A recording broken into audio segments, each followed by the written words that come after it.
What's going on, guys? Butterbar here. Welcome back to the channel. Hope you guys are all having a good day today. Two things before I get into the topic, and today we're going to be talking about the Gina Carano interview with Ben Shapiro. I wanted to do a deeper dive into everything and just kind of wrote some stuff down that I wanted to talk about and give you guys my opinion about. Two things real quick. One, nap time is happening right now, so I'm the only one pretty much awake right now. Baby girl, mama are all taking a nap right now, so I might be whispering a little bit. So that's the only reason for that. And then also too, no video game, no intro, not even end title or anything for this video. We're actually having some stuff done to our basement because we have flooding and stuff like that. So we had to move some stuff from against the wall where our leaks are at into my office. So won't be able to upload anything for the next couple of days from my computer room, but at least I'll be able to do some content, at least give you guys my opinion about things. We'll talk about it, kind of shoot the crap about stuff, at least for this, and I'll just upload this to YouTube. So just at least wanted to let you guys know kind of what's going on right now and why I might be talking a little bit softly and whatnot. But anyway, actually want to say I really did enjoy the interview that Gina Carano did. I think it was really good. I felt her emotions. Like, I will say that. I watching her talk, like actually seeing her, listening to her, talking about the entire thing that she has been enduring for the past couple of weeks and months, really hit me, man. And especially I was listening to it at the gym and working out, and I'm just like I felt terrible. Like, I felt so bad for everything that she's been put through. And it broke my heart. It really did. Like, you can tell from the way that she's talking, from her appearance and whatnot, of how sympathetic she is, of how kind and gentle she is, which is just, it's kind of funny. Like, it's funny as people like with Gina, and then I can kind of include myself in, where you go, you train for fights, or you do training, or you do the military, you do stuff like that. There is a soft side to us. Even though we might do, hardcore training, or, might get into like, some fights, for here at MMA, but for me, I had combatives in the army, serving and stuff like that. And even for fighting, try to have that toughness to us, but we also have like a gentle, more kinder side to it. And I definitely at least sensed that through that video, or her interview that she did with Ben Shapiro. So I wrote some stuff down, wanted to give you guys my opinion about some of the takeaways I had from it, and stuff that was just kind of really eye-opening to hear from her. But also too, let me know in the comments below what you guys think about the interview. Hopefully you guys got the chance to actually watch it. But yeah, let me know in the comments below, what do you guys think about the interview? Then also too, kind of some of the talking points that we have. So the first one I want to talk about is this. It sounds like, at least from her interview, of just how toxic, I guess, the Lucasfilm is, from her account of just having a different opinion from other people, and the whole hashtag fire Gina Carano.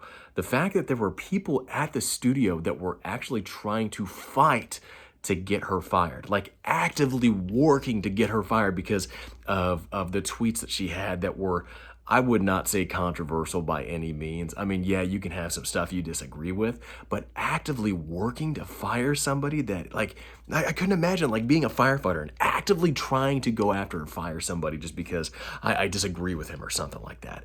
That was just crazy to me to hear that there were people there at Lucasfilm that were actively trying to do everything they could to get her fired. That was crazy to me. That's terrible. I'm happy to hear that there were some people there that was trying to bat for her, trying to go to battle for her for certain things and whatnot. And she talks about teamwork as well. Like, you learn that in MMA when you're training with other people. When I go to the gym, at least I sense this part of teamwork, to where, everybody wants to succeed. Everybody wants to have a good workout. Everybody wants to see, get bigger and stronger and stuff like that. And it's nice to know that she kind of feels the same way when it comes to MMA training and stuff like that. I especially see it on the fire side and the military side when it comes to being a team and working as a team and whatnot. And it's sad that it wasn't like that at Lucasfilm for her. For her going from MMA to where everybody wants to be successful. Yeah, there's competition here and there, but that's, the spirit of the beast and everything. It's funny to know that she went from that, of a team effort, to going to Lucasfilm, and it was like all hands on deck trying to get her out of there just because she has a different belief. Crazy. I can't believe that. I couldn't imagine working in an environment like that. Like, I really couldn't. Like, a military, the fire department, stuff like that, it's always been team efforts. To work in an environment to where people are actively trying to go after you as an individual, seems to me, it's just like, that is not a place I would want to work in. And good for her being able to get out of there, because yeah, they fired her, but I mean, like, would you really want to stay there and work there? I don't know. It just seemed like a bad place to be at, especially for someone like her. Let's talk about this eye contact. This is one thing that she actually mentioned several times, in eye contact. So when she was actually writing these things, writing these tweets that people found offensive, Lucasfilm was trying to hook her up with people that were offended by the tweets that could, maybe talk some sense into Gina. And I found very funny that they were wanting to do Zoom calls or phone calls or, stuff like that, not face to face. Like the funny thing about Twitter and social media in general is that it's usually you're not seeing anybody. You're not seeing people in real life. These are people that you have no idea who they are. They might be multiple accounts, and you don't have a real emotional connection with the person that might be tweeting you or texting you or something like that. And she notes that in the interview. And that's the one thing that hurts so much is that it sucks getting all this negative feedback from people that you don't even know who they are. You don't know exactly who it is. You don't know if it's bots. You don't know if it's multiple accounts and stuff like that. And that's what was hitting her the most.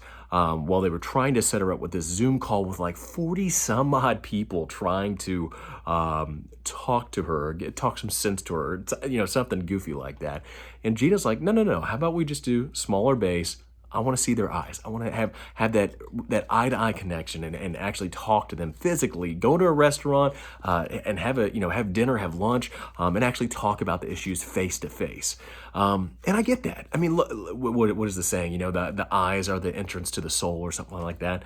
Yeah, I mean, eye contact. It's actually talking face to face with people that think you are the devil. I mean, like that's how people think. I mean, especially with people on Twitter saying the most nastiest things about her. When you actually have to confront somebody face to face, attitudes might change. So, and it might be harder to actually confront somebody if you are, actually have to be in front of them. So I get where she's coming from, and I think that's one thing. It's a dying art, at least from what I'm seeing. I mean, especially with younger people and whatnot, where eye contact, at least for me, when it comes to interviews or the military or the fire department and stuff like that, eye contact's a big thing. Big thing, huge thing to keep eye contact with somebody when you're communicating, because at least you can tell that it seems like you're listening to the person. You seem connected to that person while you're having a conversation. So I definitely get where she's coming from with the eye contact thing. It just seems it didn't actually go that route when it comes to that. You know what? I thought this was really funny. So Disney actually, I think it was either Disney or Lucasfilm actually hooked her up with like a press. Oh God, I can't remember exactly how it was talked about, but it was somebody to talk to the media or talk to social media as somebody that write up a speech and whatnot. I guess Disney wrote up something that Gina was like, yeah, no, I'm not saying that. I don't believe that. I don't feel that. I don't feel that I need to apologize for the feelings that I have or the opinion that I have on there. And she kind of got into this thing. We'll get into what I was going to talk about, but it was funny because of this apology that Disney wrote up for her, or Lucasfilm. She's like, no, I'm not going to say that because it's not genuine. It's not a genuine apology. And that's the one thing that she said is like, I'm not going to apologize because, you have all these other celebrities out here that apologize to the mob about something they might be offended about. But it's not genuine. It's not a genuine apology. It's just an apology to get the mob off their back or try to save as much face as they possibly can. And Gina's not taking that. She was not taking that whatsoever. And she doesn't feel like she needs to apologize. And why should she at all for what she, says and her feelings and whatnot. So anyway, they hook her up. Disney hooks her up, or Lucasfilm hooks her up with this person to kind of coach her through things. And this person said to Gina that you can't actually answer this emotional feedback from Twitter and whatnot with facts or logic. You have to answer it with another emotional feedback to Twitter.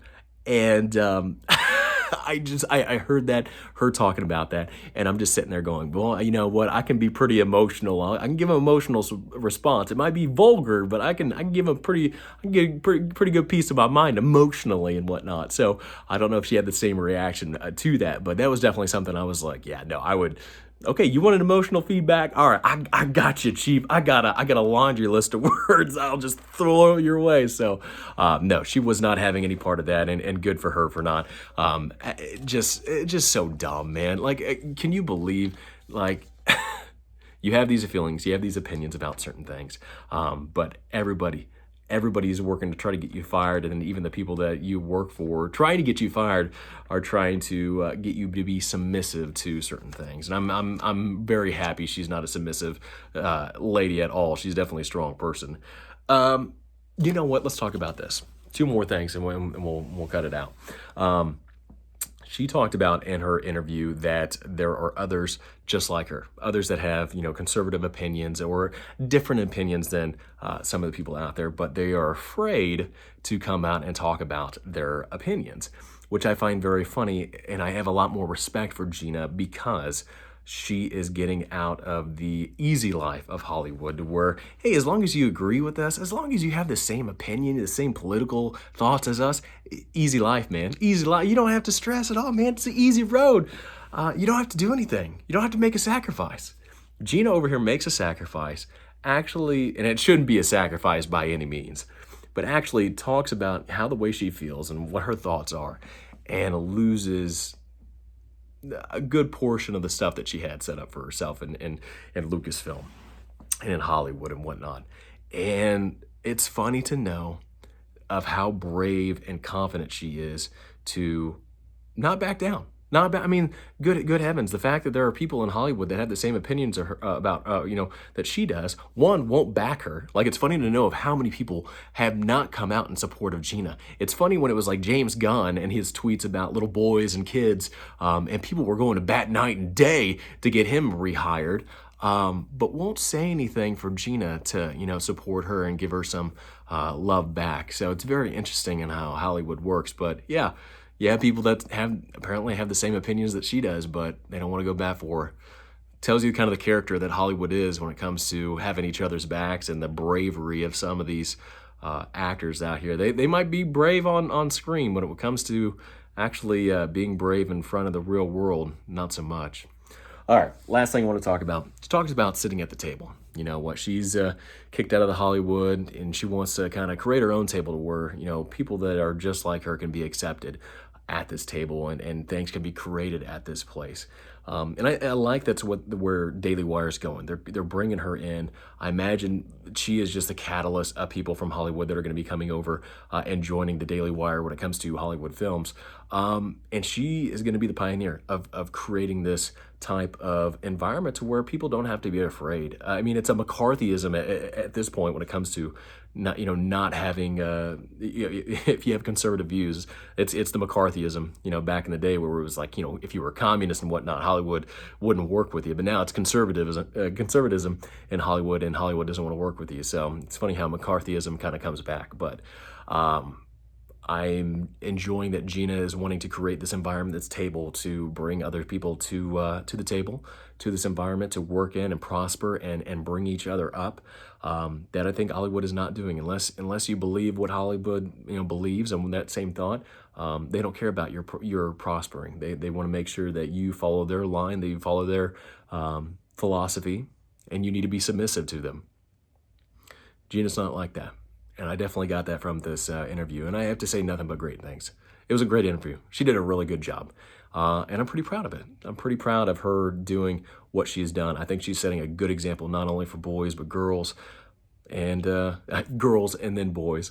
But I think she's doing a great job. I think this is just going to be such a good example for kids and adults to start saying, you know what, I don't need to hide.